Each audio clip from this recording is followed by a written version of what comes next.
Dalam nama Bapa dan Putra dan Roh Kudus, amin. Tuhan bersamamu dan bersama rohmu. Inilah Injil suci Yesus Kristus menurut Matius. Dimuliakanlah Tuhan. Sekali peristiwa Yesus mengemukakan perumpamaan ini kepada murid-muridnya. Hal kerajaan surga sama seperti seorang tuan rumah yang pagi-pagi benar keluar mencari pekerja-pekerja untuk kebun anggurnya. Setelah sepakat dengan pekerja-pekerja itu mengenai upah sedinar sehari, ia menyuruh mereka ke kebun anggurnya. Kira-kira pukul 9 pagi ia keluar pula dan dilihatnya ada lagi orang-orang lain menganggur di pasar. Katanya kepada mereka, "Pergi jugalah kamu ke kebun anggurku, dan apa yang pantas akan kuberikan kepadamu." Dan mereka pun pergi. Kira-kira pukul 12 dan pukul 3 petang ia keluar pula dan melakukan sama seperti tadi. Kira-kira pukul 5 petang ia keluar lagi dan mendapati orang-orang lain pula.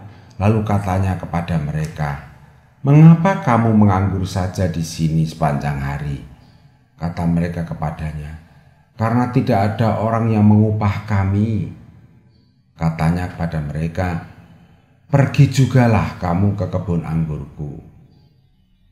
Ketika hari malam, tuan itu berkata kepada mandurnya, "Panggillah pekerja-pekerja itu dan bayarlah upah mereka, mulai dengan mereka yang masuk terakhir hingga mereka yang masuk terdahulu."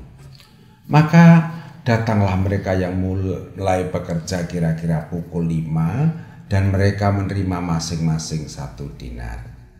Kemudian datanglah mereka yang masuk terdahulu, sangkanya akan mendapat lebih banyak. Tetapi mereka pun menerima masing-masing 1 dinar juga. Ketika mereka menerimanya, mereka bersungut-sungut kepada tuan itu, katanya, "Mereka yang bekerja terakhir ini hanya bekerja 1 jam, dan engkau menyamakan mereka dengan kami yang sehari suntuk bekerja berat dan menanggung panas terik matahari."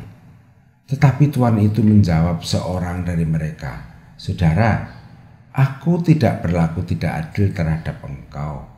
Bukankah kita telah sepakat sedinar sehari? Ambillah bagianmu dan pergilah. Aku mau memberikan kepada orang yang masuk terakhir ini sama seperti kepadamu. Tidakkah aku bebas mempergunakan milikku menurut kehendak hatiku? Atau iri hatikah engkau karena aku murah hati?" Demikianlah orang yang terakhir akan menjadi yang terdahulu, dan yang terdahulu akan menjadi yang terakhir. Demikianlah sabda Tuhan.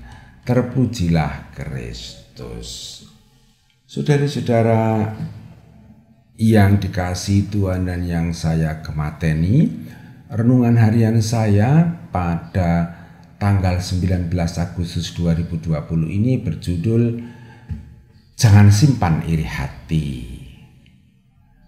Saudara-saudara, konteks cerita di atas adalah kondisi ekonomi yang sulit. Kemiskinan di mana-mana, lowongan pekerjaan sangat sedikit. Maka banyak pekerja yang menganggur. Sementara itu keluarga menunggu di rumah mengharapkan para pekerja pulang membawa upah untuk bisa makan hari itu. Maka para pekerja ini biasanya duduk-duduk di tempat umum supaya dapat dilihat oleh tuan yang mau memberi pekerjaan. Di antara mereka ada yang bertemu dengan tuan pemilik kebun anggur pada jam 6, pasti mereka senang. Yang lain bertemu jam 9, lainnya jam 12, dan jam 3. Kemudian ini pekerja yang paling gelisah karena sudah hampir malam belum mendapatkan pekerjaan, akhirnya mendapatkan pekerjaan pada jam 17. Nah, pada jam 18 diadakan perhitungan. Persoalan muncul ketika ada yang protes, jam kerjanya berbeda kok upahnya sama. Ini tidak adil. Tetapi tuan itu menepati kesepakatan yang dibuat. Saudara-saudara, Kerajaan Allah adalah kesejahteraan untuk semua orang. Itulah keadilan gaya kerajaan Allah. Bahwa semua orang bisa mendapatkan rezeki untuk makan hari itu adalah adil. Jadi masalahnya adalah iri hati. Kita bayangkan orang yang bekerja sore pulang ke rumah dengan muka yang gembira, dan gembiralah seluruh keluarganya. Mereka berdoa dengan penuh syukur, hidup mereka diberkati Tuhan, dan mereka tidur dengan senyum.